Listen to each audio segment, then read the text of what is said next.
Student, today we will discuss that how many numbers lies between two rational numbers. So let us study first that how many numbers lies between integers. So there are two numbers, for example 2 and 6. So you can see that there are three numbers lies between 2 and 6, and the numbers are 3, 4 and 5. And now, how many number lie between 5 and 3? So, between 5 and 3, there is one number, that is -4. So, numbers between integers are always finite. Means दो integers के बीच में हमेशा finite numbers lies करते हैं. लेकिन अगर यही question आपसे रैशनल नंबर के लिए किया जाए कि how many numbers lies between two rational numbers, then your answer should be infinite. अब ये बात आपको रिमेंबर रखनी है कि जो हमारे दो रैशनल नंबर्स हैं उनके बीच में हमेशा इनफाइनाइट नंबर्स लाई करते हैं. मैक्सिमम स्टूडेंट इस क्वेश्चन में गलती कर देते हैं. वो नंबर काउंट करते हैं और लिख देते हैं कि इनके बीच में इतने नंबर लाई करते हैं, जैसा कि हमने इस क्वेश्चन में किया. So let us discuss this कि how many number lies between two rational number. इसके लिए हम अपने क्वेश्चन एक्सरसाइज 2.1 का फर्स्ट क्वेश्चन ले लेंगे. और 2.1 का फर्स्ट क्वेश्चन जो हमारे पास था, that was the represent the 7/4 on the number line. और इस तरह से हमने उसको नंबर लाइन के ऊपर रिप्रेजेंट किया था. यहाँ पे लाई कर रहा है 7/4.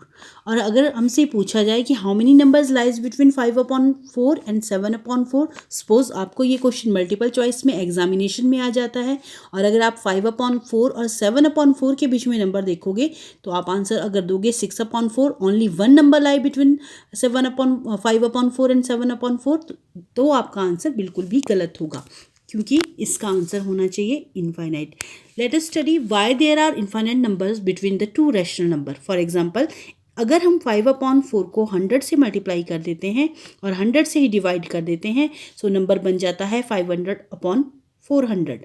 और उसी तरह से 7/4 को अगर हम 100 से मल्टीप्लाई और 100 से ही डिवाइड कर देते हैं, this number become 700/400. So look at these two numbers. Now ratio same है इनका, और इनके बीच में जो नंबर्स लाई कर रहे हैं वो कितने सारे नंबर है. 500 और 700 के बीच में तो बहुत सारे नंबर लाई करते हैं. मतलब 501/400, 502/400, 503/400, और बहुत सारे नंबर यहाँ तक आ सकते हैं. ये नंबर 561, 561, 562, तो 700 तक बहुत सारे नंबर के बीच में लाई करते हैं. और जब हमने यहाँ पे देखा था तो सिर्फ एक ही नंबर हमने लिखा था. So these all number lie between 5/4 and 7/4. For example, if we multiply more greater number, that is if we multiply 1000 and 1000 से डिवाइड कर देते हैं तो दिस नंबर बिकम 5000/4000. और अगर हम इसी नंबर को 1000 और 1000 से मल्टीप्लाई और डिवाइड कर देते हैं दूसरे नंबर को, तो ये बन जाएगा 7000/4000. इट मीन्स अब तो इनके बीच में गैप पहले से भी ज़्यादा हो गया. तो किन्हीं दो रैशनल नंबर के बीच में इनफाइनाइट नंबर लाई करते हैं. सो जो आंसर होना चाहिए वो होना चाहिए इनफाइनाइट. कोई भी क्वेश्चन अगर आपके पास दिया हो और रैशनल नंबर पूछे हो तो उनके बीच में जो नंबर लाई करते हैं they are infinite number, they are not finite. वो हम काउंट करके नहीं लिख सकते हैं कितने नंबर लाई करेंगे. They are infinite numbers. So your question is question number 4 of 1.2 is how many numbers lies between -2/5 and 1/2. 10 rational number हमें लिखने के लिए बोला गया है. अगर हमें इस तरह के क्वेश्चंस दिए हों तो सबसे पहले हमें उनको डिनोमिनेटर सेम बनाना होता है. और डिनोमिनेटर सेम बनाने के लिए हम we will take the LCM of 5 and 2, and the LCM of 5 and 2 is 10.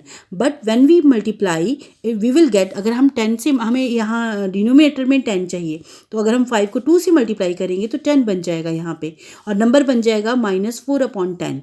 और अगर हम इस नंबर को 2 को 5 से मल्टीप्लाई करेंगे तो ये फिर से 10 बन जाएगा.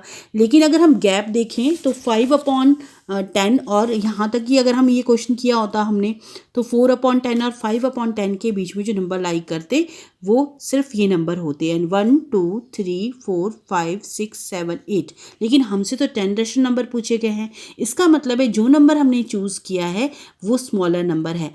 अगर जो हमारे पास आंसर आया है उसको हम 10 से मल्टीप्लाई कर दें और 10 से ही डिवाइड कर दें तो हमारे पास नंबर बन जाएगा -40/5.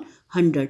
और यहाँ पे भी नंबर बन जाएगा 10 से मल्टीप्लाई कर दिया, 10 से डिवाइड कर दिया और ये बन जाएगा 50/100।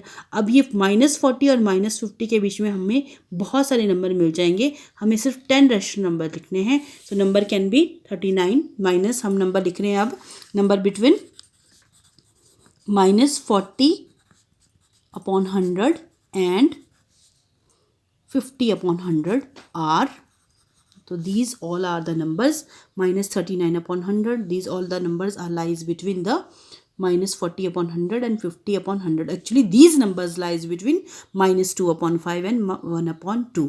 इसी तरह से आप सेकंड क्वेश्चन भी कर सकते हैं। पहले आपने डिनोमिनेटर सेम बनाना है, उसके बाद आप 10 और 10 से मल्टीप्लाई और डिवाइड करके देखें तो हमारे पास जो गैप आएगा वो बहुत ही ज़्यादा आएगा और हम जितने चाहे नंबर उनके बीच में लिख सकते हैं।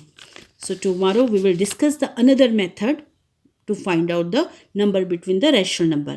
Today you will do the question number 4 and question number 5 of your exercise 1.2. Thank you.